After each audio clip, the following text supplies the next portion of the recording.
This episode is brought to you by Muntins Malts, a company that is passionate about providing premium malts to brewers worldwide. For over a century, Muntins has been a leading supplier of brewing and distilling malts, offering the finest British malted barley on the market.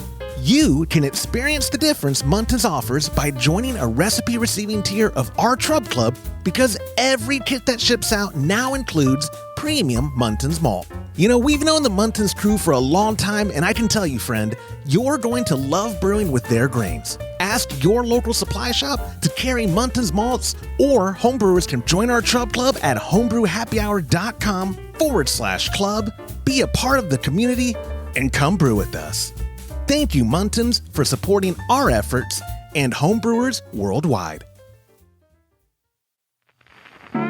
Today's show is brought to you by Hopsdirect.com. Grown in the esteemed Yakima Valley on the Pewterball family farm, Hopsdirect.com offers the widest variety of hops available online at incredibly competitive pricing.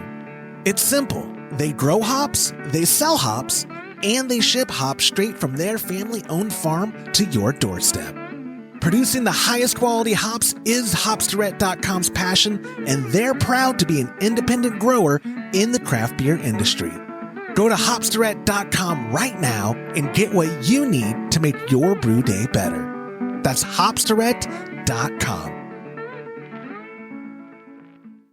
Today's show is brought to you by Imperial Yeast. You hear us gushing over Imperial Yeast all the time, and that's because their yeast performs for us in every batch that we brew.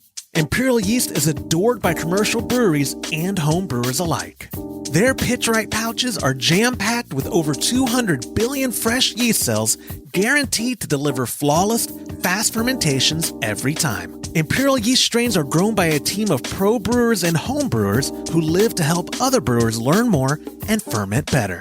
Join any recipe receiving tier of our Trub Club and get a free upgrade to premium Imperial Yeast with every recipe kit that ships out to you. Learn more at homebrewhappyhour.com/club and come brew with us.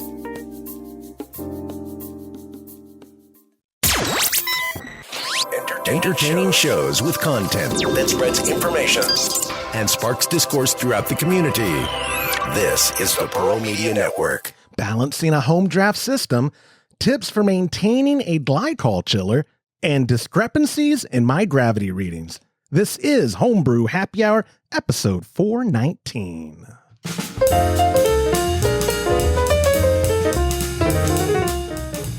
Well, hello, friends, and welcome back to another episode of the Homebrew Happy Hour. This is the show where we supply the answers to your homebrewing questions and discuss all things related to craft beer. And if you, my friend, have a question you'd like us to discuss on a future episode, you could email joshua@homebrewhappyhour.com, although I have a gazillion emails from many, many years. So what I want you to do is call it in to 325-305-6107. You could leave feedback. I prefer a question. I'm getting low on voicemail questions. And you get yourself a gift card to kegconnection.com. It doesn't get much better than that. I'm one of your hosts, Joshua Stubing, joined as always by the Director of Operations at cmbecker.com down there, Mr. James Carlson, and the President and Chief Keg Washer of Keg Connection, Mr. Todd Burns. Gentlemen, how is it going? Good. How are you? So good. I know I'm not supposed to ask that. I apologize. I'll delete that out. I'll say, hey guys, hey, it's a beautiful day. Is it hot there as it is here? Because it's hot today. It's like 79 is what my Google Hub says. That's warm for February. I don't like it. I have no idea. I haven't been outside all day. Yeah, it's 77 according to my desktop. Okay, yeah, I forget too. One complaint I have about the headquarters, and I don't know if you made it a Vegas casino on purpose. There's no windows. There's no signal to the outside. You wouldn't even know if you had a snowstorm right now. You wouldn't know. Yeah. In your office, there's no windows. Let's cut out a window. Let's make it like right there. Like, I don't even know if you have a clock up. Do you even have a clock up? Like, do we? No. It's just we got one on our desktop. That is true, and we all have our phone. I don't like Windows. We have super inefficient. I know. It just, I know that I'm not discovered anything new, but last year my pop and I went to Vegas twice. he joined us when we went there for the Craft Brewers Conference, and then I covered this grappling thing too later in the year.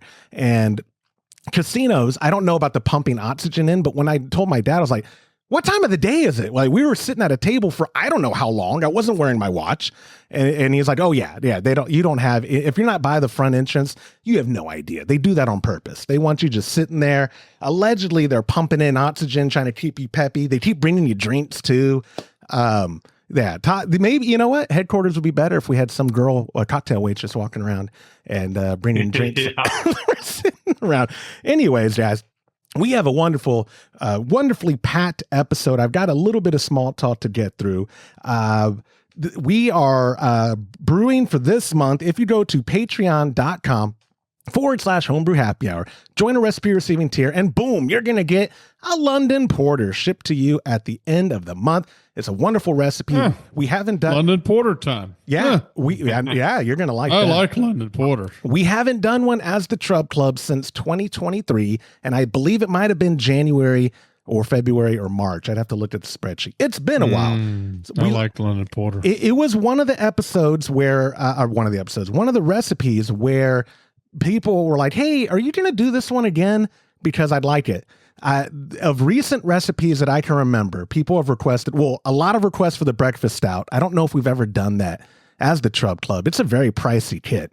But a lot of people have requested the Schwartz beer again, where we just did that in 2024. I believe, Todd, have you already floated your Schwartz beer? I believe you have. Yes. A long time ago, I think. Well, I say that. I don't know. I haven't been drinking it so long. Yeah. You know, I was gone for 10 days and then I came back and I'm not drinking. I mean, I don't know. I don't know what I have in there. There is no way you did dry January though. Y'all were in Europe visiting CMB and in Portugal. Yeah, but I wasn't accessing my kegs when I was in Europe. No, I know. I'm just saying you're now acting like I don't drink. I don't even drink. I know you don't brew, but you're like, I don't drink. You're telling me you don't drink anymore at night? You don't get a pint? No, I'm doing the dry 30-day thing. February's 28 days, dude.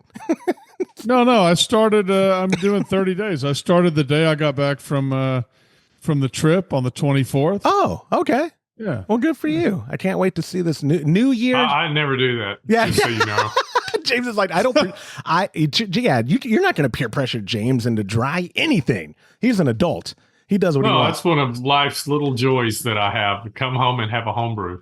I need to bring you, James. My pop and I were running out of space for cold conditioning beer. I sent you guys already. And if people go to my Instagram, or Homebrew Happy Hours, pardon me, Instagram.com/Homebrew Happy Hour. I got a new chest freezer, the exact one Todd has. I am learning a couple things about it. It is more space. Todd, did you realize the clearance, the light inside bulges just enough that you can't close the lid fully with a ball lock keg underneath it? I don't know if you know that because you have a collar. So I am going to actually have to build a collar. I don't have to build it out as a proper keezer. Everybody puts a collar on it. That's why they put a collar on it. Yeah, I should know. I should have known that. I know. I bought it thinking like, because I'm lazy. I'm going to just get away with just having this. I was wondering why you were saying you were going to put, I was wondering why you were saying you weren't going to put a collar on it. I did this again. The eye roll. Yeah, I know. I deserve it. You usually call me out, but you didn't. And be like, you can lay them on their sides.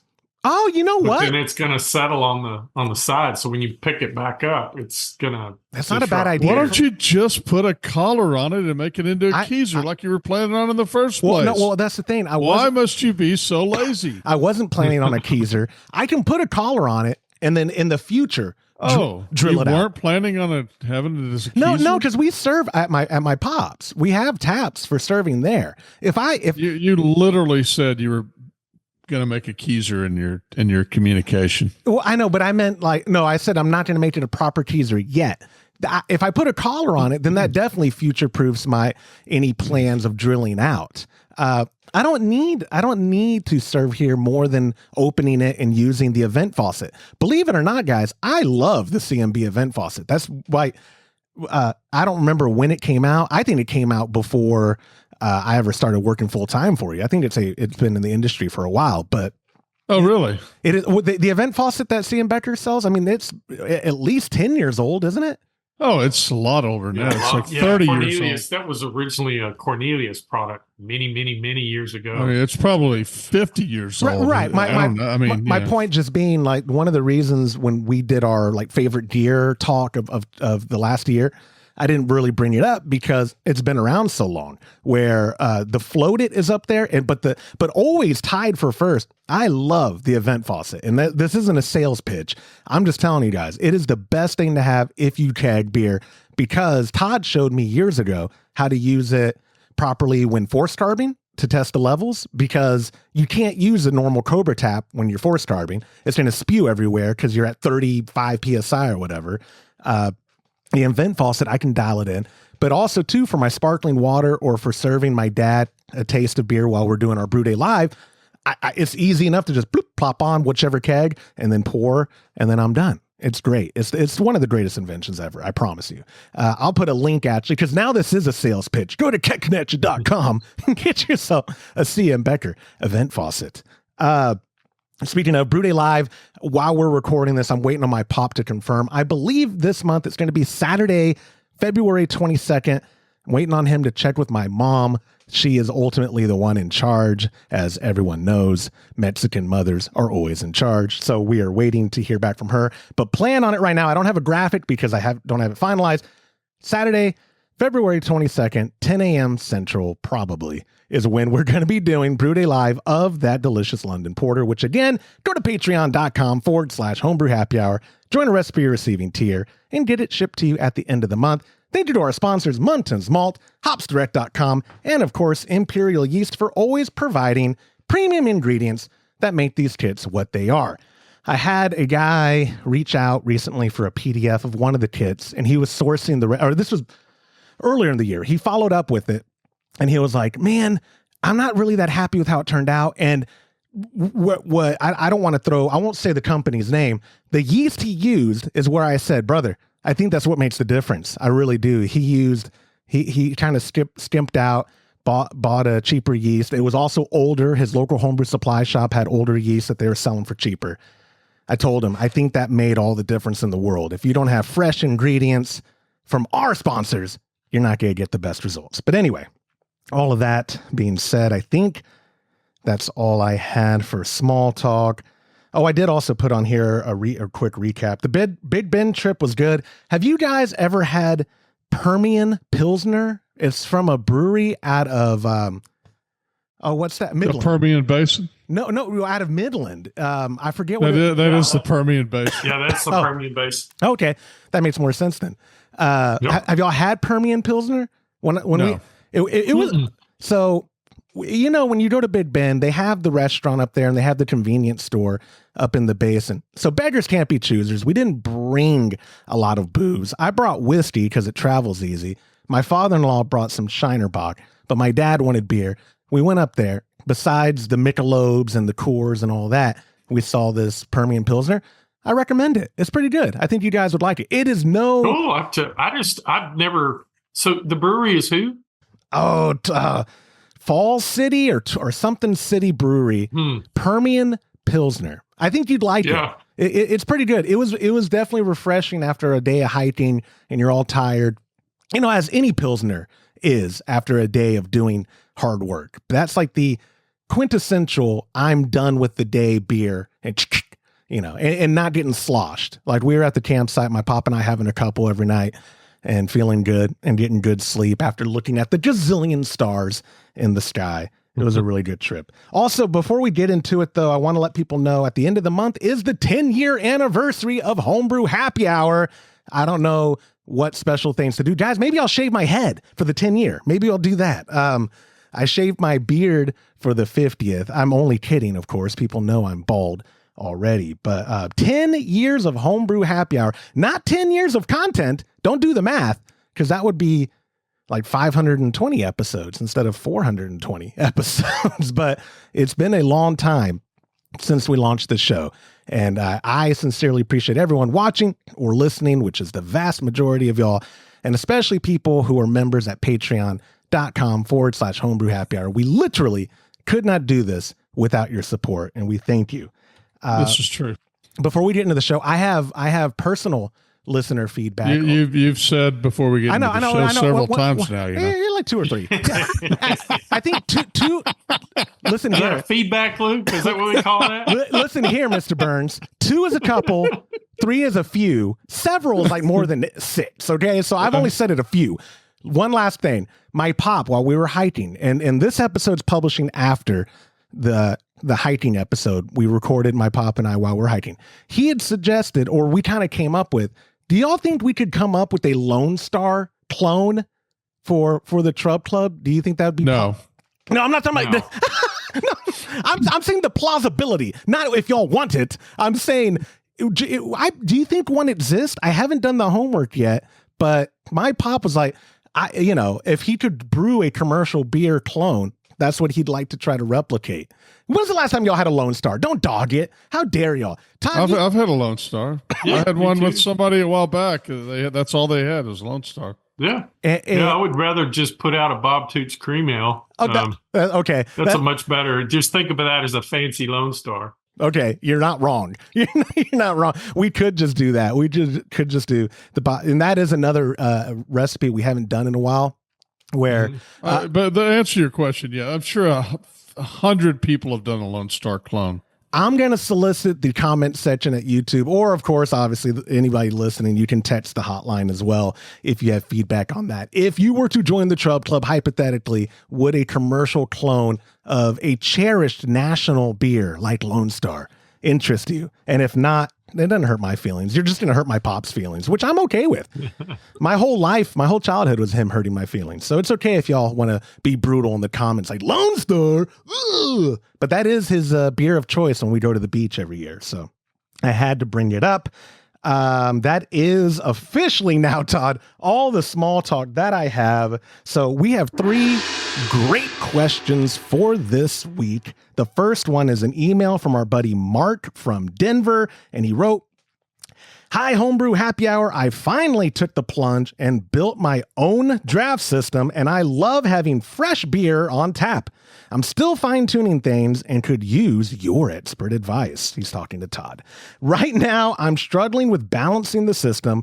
Sometimes I get too much foam. Other times, the pour feels too slow. I'm using 10-foot lines with standard faucets and serving most beers around 10 to 12 PSI. Are there any tricks to optimizing my setup for a perfect pour every time? Also, do you have any recommendations for upgrades that make the biggest difference, i.e. flow control faucets, different line lengths, or a specific regulator? Appreciate the help. Cheers, Mark from Denver."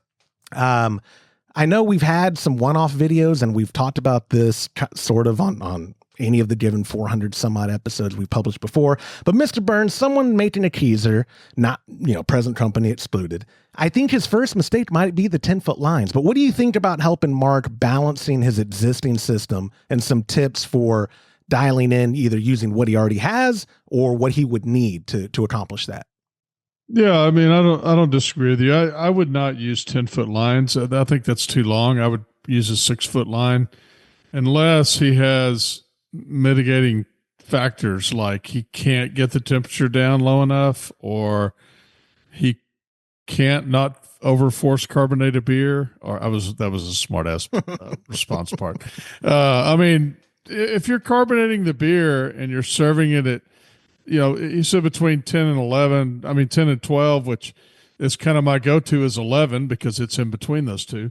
So let's say it's 11 PSI and what you're serving the beer doesn't necessarily matter if you've over-carbonated the beer. So if you've over-carbonated it, and let's say it's carbonated to a level that you would serve that would be the equal of 16 PSI, then you're actually better serving it at 16 PSI than at 11 PSI, because then you equalize the pressure.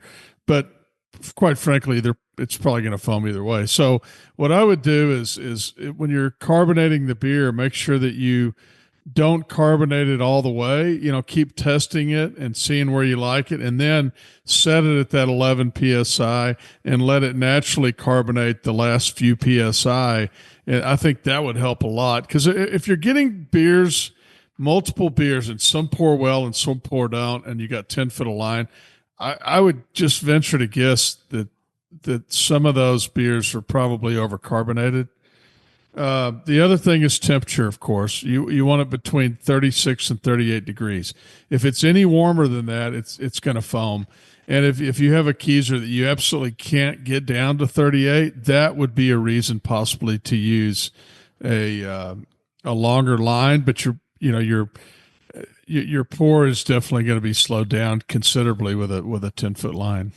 So what? I'll throw it to you, James. If he decided to upgrade his faucets to flow control, would you say the first move from there would be to change out the line to the largest diameter, inner diameter tubing you can? Yeah, you need to go with a 5/16 line, and on either the X1 or the V10. That's what we recommend, and that's what Todd's got on his setup. He's got a really nice 6-faucet, I believe, 6-faucet keezer with all V10s, which is the Cadillac faucet of C. Becker International.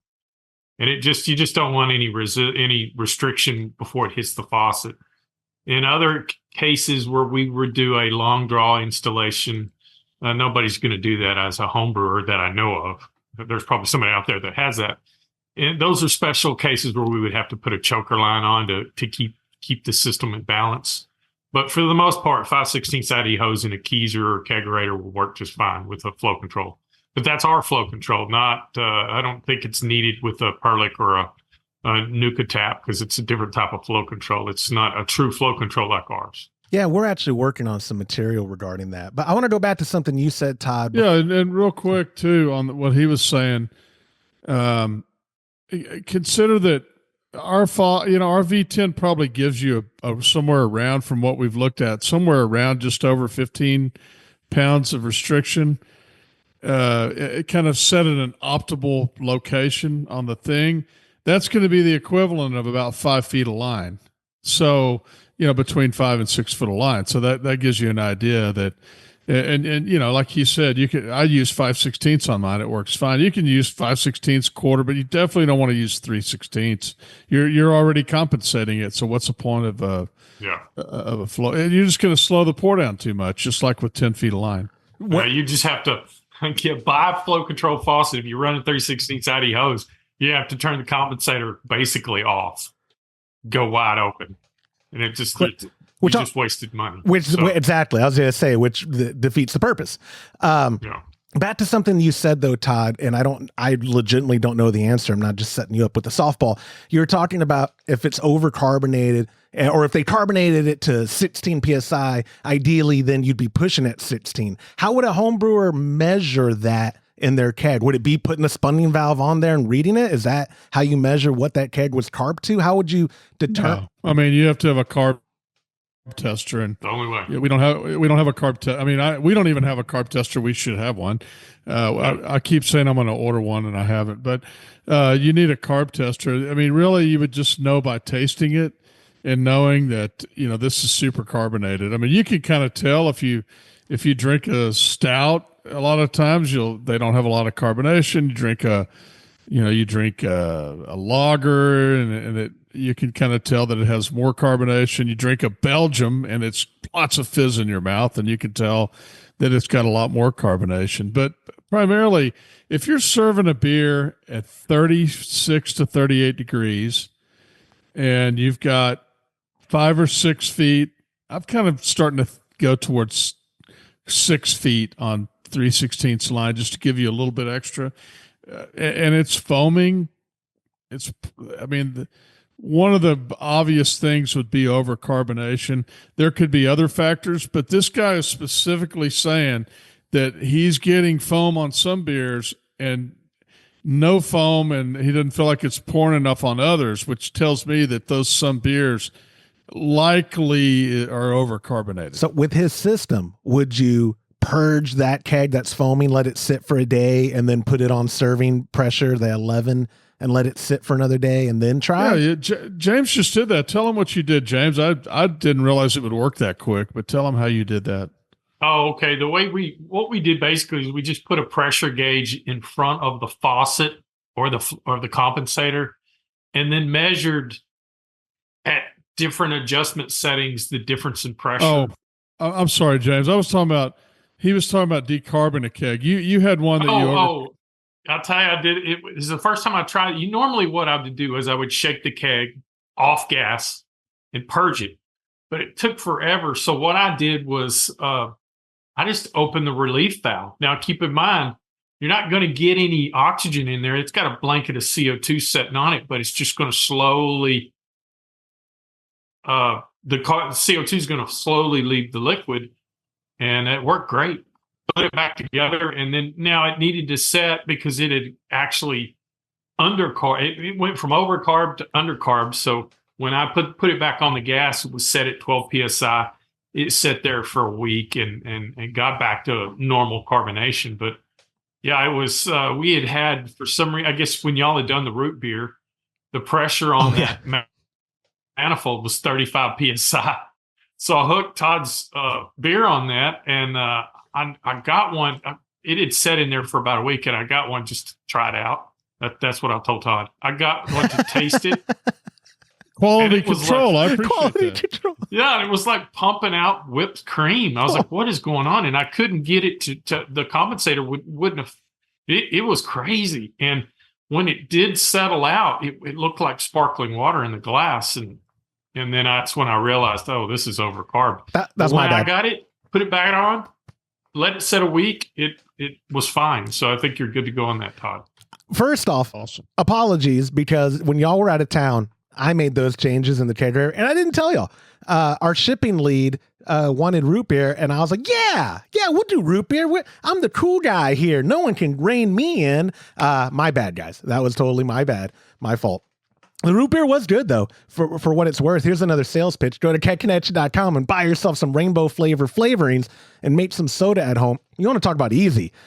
And the line of like what's easiest to make at the top of it would be sparkling water, and then kombucha and soda are tied. Or actually, soda is even easier than kombucha, and kombucha is extremely easy.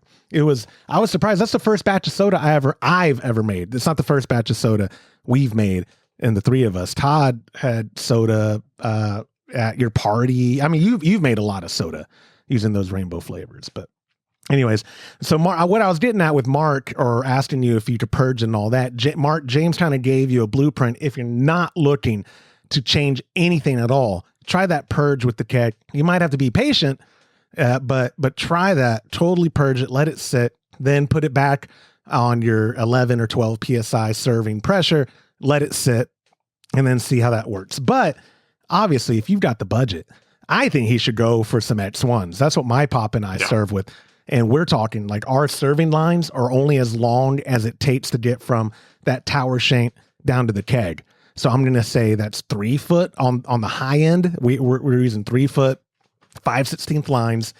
Works perfect. And if we have any issue, we dial it in on with that compensating cone on board of the faucet. So sometimes it is an less than desirable speed of pour, but at least it's not wasting and over foaming. And then with the temperature drop, like if it was a warm keg that I transported from my house, and it got warm in transport and we're impatient and we want to drink it, we can just dial it down and turn up that restriction. And yeah, it's a slow pour, but at least it's a good pour.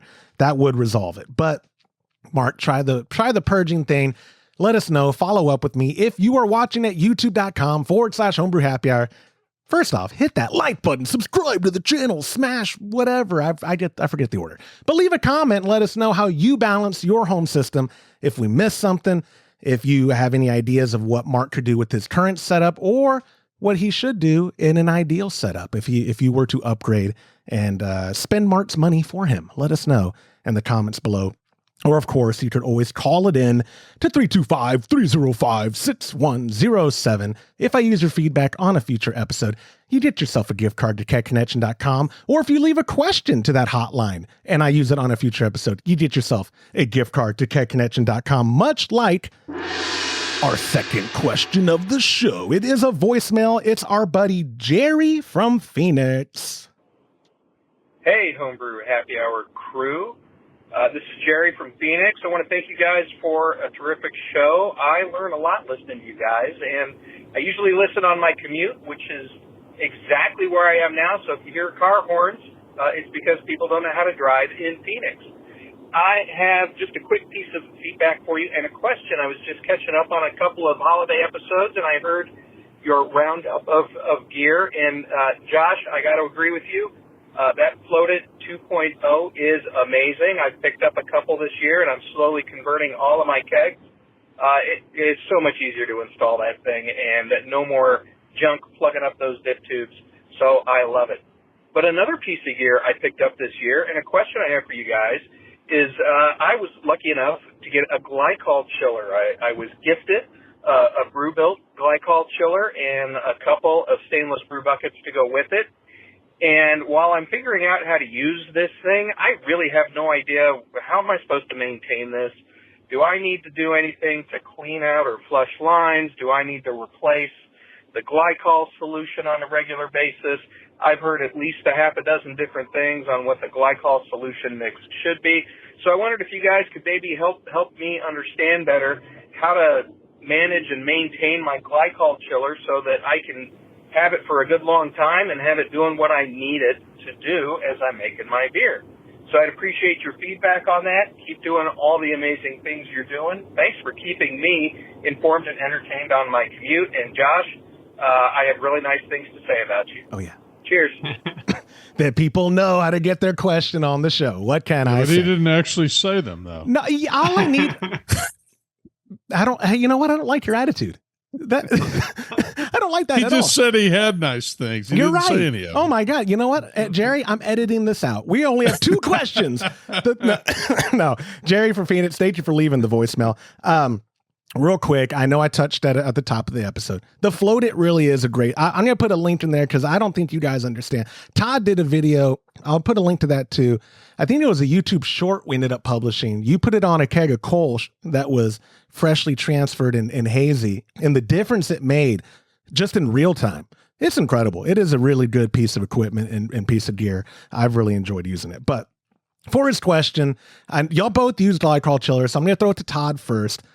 You've had, well, actually, you know what? The one in the brew room might be the longest Glycol chiller we've had. So yeah, we got that in 2016. And what? So I'll throw it to you, James, because you're the one brewing and using it the most.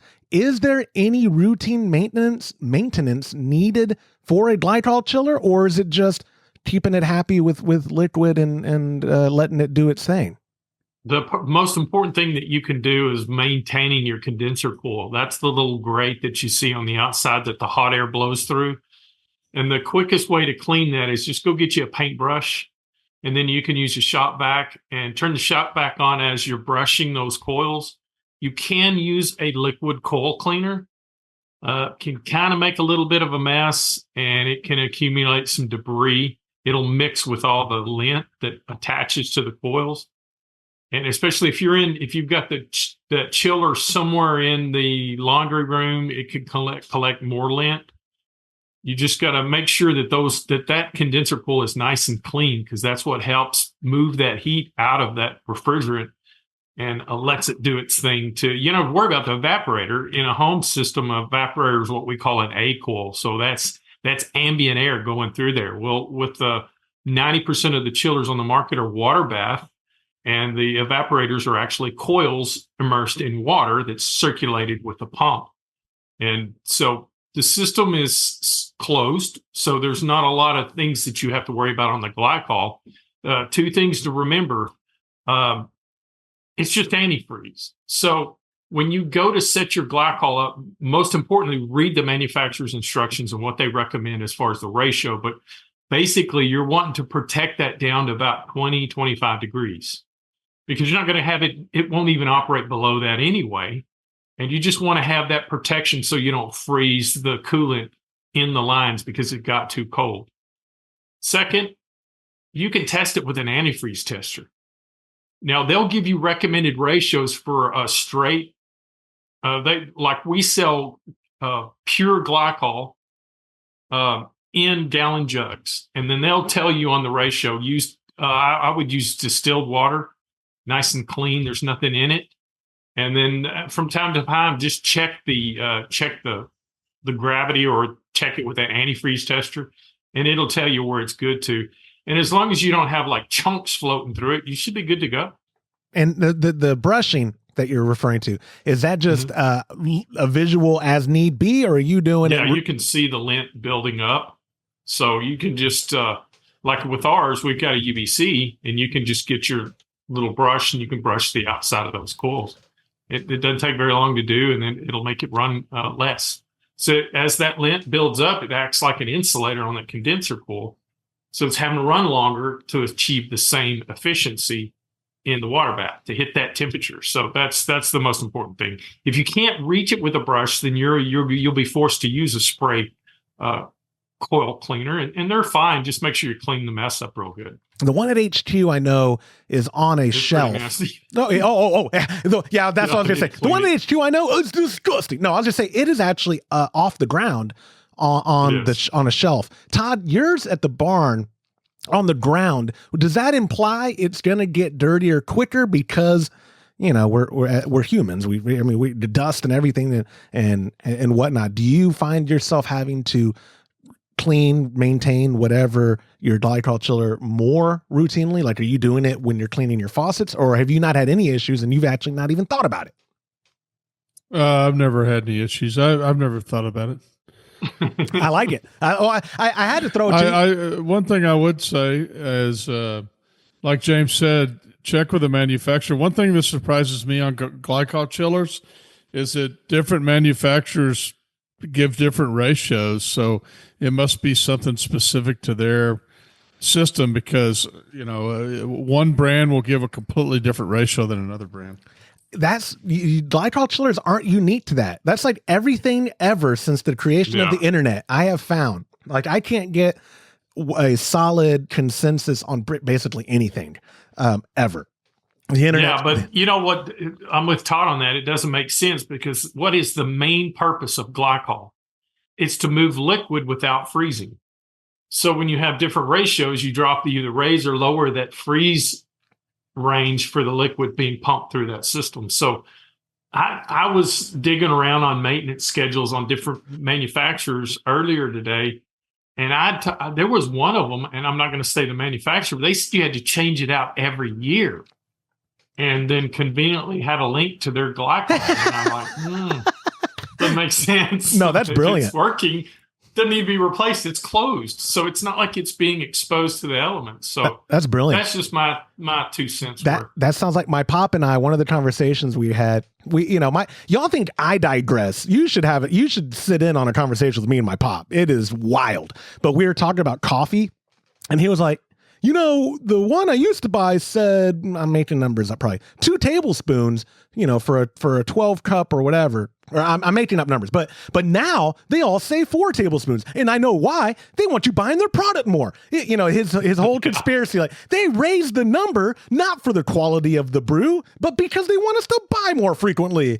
I was like, yeah, that's smart marketing, man. Yeah, like Brew Clean, I forget what it is, but we should double it on the bags, Todd. We should say, oh yeah, for the best clean, use the whole bag for one session. It's good, man. But you say that, but it is actually kind of true at the same time. It is not false. That is right. Yeah, like I think we say a tablespoon, or I don't remember what we say, but let's say it's a tablespoon. I mean, if you use 2 or 3, it does clean better. I mean, I'm sure there's a diminishing return there somewhere, but a lot of times I find myself using more because I'm trying to clean something that's more soiled. Total confession, especially with Brew Clean, I stopped measuring. I just shake the bag over the can. Okay, that looks good. And I'm definitely using way more than I should, but because I steal it from you. I mean, right. And that's my thing. I steal it from me too. So yeah. I will say though, speaking of not stealing, but of numbers and whatnot, sanitizers. are very good about telling you how clean do you want this thing, because you could use this amount and it'll be this parts per million, or if you want a more thorough, it'll be this. So at least they're more upfront with like, I don't think they're trying to sell us on more, but hey, this would be a much more thorough cleaning if you're looking for this parts per million to get your sanitized, not cleaning, pardon me. Sanitizers are not cleaners. They're sanitizers. But anyways, for the glycol thing, that's funny, James. So yeah, so at the end of the day, I think James's advice is the best one of visually looking at that coil and making sure it's clean. Would you say that too with I know it's different, but the visible outlet that I have like on my new Keezer in the garage, it's undoubtedly going to get dirty. Should I also be eyeballing stuff like that to increase the longevity of my new fridge? You should see or just grab your owner's manual and it'll tell you where it is and how to clean it. But usually with freezers, there'll be a grate on the side that it is sometimes snaps out and sometimes doesn't. But there should be a way to get in there to clean those coils. Yeah, I will definitely be good about that, because even though it's marketed as garage ready, which I have no idea what that means, I suspect mine in my garage is going to be working a lot harder than Todd's in a temperature controlled barn. Like I say barn, the lodge is what it really is, but that probably helps a lot too, where mine might have to be turning on that compressor much more frequently, especially when the summer months. Right now, it's probably loving it, right? My garage is as cool as it can be and not have to work as hard. But anyways, Jerry, thank you so much for leaving the voicemail. A reminder, friends, when you call like Jerry did to 325-305-6107 and leave a voicemail that I use on a future episode, you'll get yourself a gift card to kegconnection.com. Alternatively, you can text that hotline, or you can email joshua@homebrewhappyhour.com. And that gong means we're on to our third and final question. It's another email. It's our buddy Ryan. And he wrote, I've been brewing for a while now, but I still run into issues with my gravity readings. Sometimes my final gravity is higher than expected, and I'm not sure if it's because fermentation stalled or if I'm misreading the hydrometer. Other times, the original gravity seems lower than what my recipe predicted, even though I hit my mash temperatures and volumes. What are some common mistakes brewers might make when taking gravity readings? Should I be adjusting for temperature more than I am? Also, how do you know when a beer is truly done fermenting versus it just slowing down? Thanks for all the great advice, Ryan. It is a good question. Let me throw in my 2 cents and then I'll throw it to you guys. I always don't like the recipe kits we ship out are for the exact kit you're getting. And even then, before I brew, I put all the information into like either Brewer's Friend, or all the time I put it into the Grainfather app, because I want the recipe in the machine so it knows what to do automatically, because I'm lazy. And that sometimes will give me different numbers than what the sheet does. And those are the numbers I always go for, because it's the exact, you know what I mean? Like sometimes the OG on the sheet might say 1049, where when I put it into Grainfather or Brewer's Friend, it's like, yeah, it's going to be 1046 to 1048. Okay, perfect. Now I know that way if I hit 1046, I wasn't under. I'm actually right where I should be according to the exact ingredients and kit that I'm brewing that day. So I would say always use a software like Brewer's Friend, or if you're brewing on an electric all-in-one that has an app built into it, always put that in there too. Don't just go off of the PDFs that recipe kits, whether it's from Chub Club or More Beer or whomever. Don't just go off of those numbers. With that being said, Todd, you are the king of over-reading gravity every brew day. And James, you're second place. You're very close behind. Y'all guys read so much. Todd, tell us your method. Remind us, refresh the audience, your methods of gravity readings and what you would do if you think you're going to miss your number high or low. So I take a gravity reading at least when I'm done at the end of the brew. I usually take several during the brew process. And then I write that down as the original gravity. And then I take one, when it starts to slow down a lot, bubbling, I'll take one and check it then. And let's say that I'm going for, 1.0 and it's at, I don't know, 1.9, then I'll let it continue to ferment. And if it's at 1.09, if it's at 0.09, then I will stop fermentation. Wait, so are you implying then that you don't care about the OG except for what you actually get that brew day? Like you don't go into a brew day with an OG that you're trying to hit. You just accept what it is and then go from there? Or am I misunderstanding? Oh, I mean, OG is OG. I mean, it doesn't change. Okay, I know, right. But I mean, before you pitch and you get the reading, and let's say the recipe said you're going to be at 1050, but you're at 1042, you don't proceed to try to add some like dextrose. Wouldn't dextrose bring it up? Or I mean, if it was really high, I might add more water and bring it down. I just don't. I mean, yeah, if it was really, I don't. My brewing process is so efficient that it's never low. You're insufferable. But if you are low, just boil it down to hit the gravity if that's important. Yeah, and that was my whole joke. But yeah, it's I said dextrose and I meant DME. I shoot for 17 and a half, 18 gallons. But as I was saying earlier, I might possibly take additional reading during the process. So if what I usually do is that I will get it up to that, let's say 17.5 or 18 or whatever gallons that I'm shooting for, right? And I will take a reading there. And if that reading says that I don't have enough gravity, then when I do my boil, it's going to hit that gravity, right? Or at some point. Right. And if I have too much, then I could add some. But typically what I will find is that, I may boil it at 19 gallons and bring it back down to 18, but I'm basically, I can figure out where it's going to hit as I'm bringing the level up before the boil, and wherever it's going to hit, that's what I try to end up with when I'm done with my boil. Does that make sense? It does make sense. And James, you guys on the brew day, up until it's time to pitch, y'all are checking with refractometers instead of hydrometer, mostly for eliminating waste, but also I used to accuracy, check right? another way. But. Oh yeah. We won't rest in peace, Easy Dens. Pour one out for it. But James, you're using refractometers. Is that just to eliminate waste, or is it an accuracy thing as well?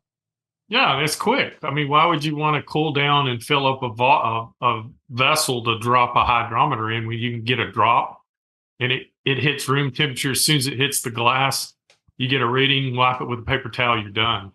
So the problem with refractometer, and they do have they have calculators, is once alcohol is introduced into the liquid, it can affect the way that bends the light on that meter. So then you have to pull out a scale. And I just don't trust them. So I'd rather float a hydrometer after it's been fermenting than, but if you have an Easy Dens, you don't have to worry about that either. But, or if you used to have one. So, yeah. Yeah. I was going to ask you too, is when a beer is finished too subjective? Because I'm guilty of sometimes just letting it go until I remember to keg it. And it hasn't always, I've never had bad results, but sometimes like, ooh, that's dry. Ooh, that's dry. Where if you still see bubbling, but it's at 1010, there's no harm in dropping the temperature to just crash it and let it stop and then keg it. But I don't know if there's such a thing as a dry beer, Todd. Do you? Yeah, I tend to I like mine dry, so I do too. I will very often go below 1010. But I did hit one a while back that was like 10.6, and I was like, or 06, yeah, and I was like, wow, that is really dry, but it was good. I liked it. Yeah. When I hit that, I was like, I probably went a little too far on that, but when I tasted the beer, I liked it. It was the kolsch. Yeah. Well, the one I'm remembering, it was early. It was almost a year ago. Or a little bit less than a year. You were brewing a kolsch, and it was at 10.6 and still going. And you're like, oh crap, I got to stop this because like it tastes good. It's where I want it. Oh my God, it's still going though. And so you cranked up the glycol chiller and got it down to temp to stop it and all that. And then, kegged it whenever you kegged it. But yeah, I just mean, I know it's not subjective as much as like, if the recipe thing, this is where I do trust what the people who curated the recipe, like and everything I brew is usually either from James or Lorena. And so if you're telling me this style should end at 10:12 and it's at around 10, it's at 10:12. Okay, boom, we're done. I don't need, even if it has activity going, I'm going to get that thing cold as I can and then keg it and life is good. But again, I'm confessing here on the show. Sometimes I have just been lazy. The last batch of beer we did was that English mild, the table beer, and I let it ferment up until the last Brew Day Live. That's the first batch. I kind of regret it. I'm going to bring you a keg, Todd. I'm not super happy with how it turned out, but also too, that was a batch we ended up having to use expired Chico because we didn't get the Imperial shipment in time. They had a delay on it. And I'm just not happy with how that batch turned out. That's the only batch of 2024 that I'm not super happy with how it turned out. Really? And it was which one again? The English mild. The mild. Yeah. Mild. Okay. I think the yeast is really the culprit, but also me letting it ferment as long as it did and sitting on that yeast cake. If it was less than desirable yeast, and I'm letting that beer just sit on top of it for way longer than it should, that's not good. That's not good. I should have known better. Lesson learned. We already have too much beer. I told my pop, because he tried it during the Brew Day Live, and God bless him, he's such a company man. He didn't say his real thoughts until we were done live streaming. After we were done, he goes, I don't really like that one. And I was like, Dad, that's okay. You don't have to like them. And I don't really like it particularly. We're going to let it sit and mellow in the new chest freezer for as long as it needs to. But worst case, if we have to dump it, we dump it. But I'll bring a keg up there for y'all to try it. If y'all don't like it too, can't hurt my feelings. But that was something that I think I made a mistake. What did you not like about it specifically? It's a little twangy, and I think that's from the expired 05 that we had. The 05 we had was from December of 20. Twangy, okay. A little bit of a twang. Yeah. Well, I had to dump an alt beer batch because it had some phenols in it. So did you call it the achy breaky mild or what? If you put it on tap at the barn, I absolutely will make you artwork for the achy breaky mild. But hold on real quick though. I don't want to overlook this. James, I don't remember you. Was this recent? I don't remember you dumping alt. I brewed the beer November when I got it was October maybe? It had to be November. Okay. Yeah, before was that the keg that's upstairs? Yes, now we're using it as test fluid for flow control. So, but it's nice to have it. So I'm going to refrain from throwing them out again, just because it's nice to have test beer. Because we were doing some. That's why I mentioned the gauge earlier. We're trying to gauge the compensator pressure differences at a given setting. So we had that really good. It was good to have that as a test fluid. Right, but it's not. Time didn't mellow it out enough for you to want to. No, it just got worse. Oh no. Yeah. Well, maybe it was. I think what happened was it was too warm, and I didn't have enough pressure in the keg when I pitched the yeast. Yeah. I've done that before, and I knew better, and you just can't do that. I've had it happen twice, and it created the same side effect or the same flavor fault. So. Yeah, it's not good. My dad, when I brought the recipe kit home for that English mild, which was, I guess, December's brew day, he had the old 05, and he offered, there's one homebrew shop in Austin still open. They didn't have Imperial, but he offered, hey, I'll go get fresh one. And it was my fault. I go, no, Dad, it'll be fine because I'm lazy and I'm cheap. And that batch probably suffered from it. But I do know people in the Trub Club who got fresh Imperial yeast. They were already kegged their beer, gotten plenty of text messages that it was great. So which is just another testament of using fresh ingredients makes a difference as well. But also, like you're saying, James, some of the stuff that we know better and we overlook for whatever reason is also, hey, if it's a little warm, add that pressure. Like we've done that too, where it's like, oh, I did not, it'll be fine. And then it's not what it could have been. But Yeah, and I'll never do that again. And if you just cool it down to 70. And I know there are people on the comment section that will argue, no, you can do it warmer. But for me personally, and the results that I've had, I just go room temp, and then I pitch the yeast, and then I pressure it up to about 10 pounds, and then take the gas off. You want to make sure your splending valve's set to 10 psi, and it'll go to town. It'll do good, and I don't have any off flavors. But man, if you try to do it warm, every time I've tried that, it's been a fail. So everybody out there, I would just strongly suggest, unless you're using Quebec yeast and it says that temperature, don't do it. I'm with you, dude. And I can vouch for it. You're right. And we have a tried and true system, just sticking with it. Just adding the pressure immediately. It doesn't hurt. In our anecdotal experience, like you said, there will be people at youtube.com/homebrew happy hour who leave comments and say, no, y'all are wrong because of this or that. Good. Your comments help our algorithm. So thank you. I can tell you, I have had 2 batches that had those in it. And man, that's worse than sweet beer to me. It's terrible. Yeah.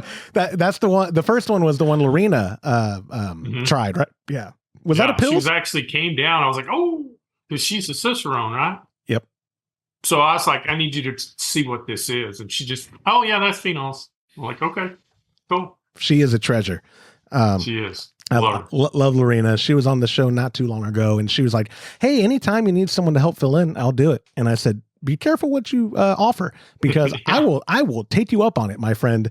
And then she got mad at me for calling her friend, and then we had this whole thing. But anyway, Ryan, thank you so much for submitting that question. Again, guys, final reminder, if you email me, if you text, or better, if you call it in to our hotline and I use your voicemail on a future episode, you get yourself a gift card to kegconnection.com. It really doesn't get much better than that.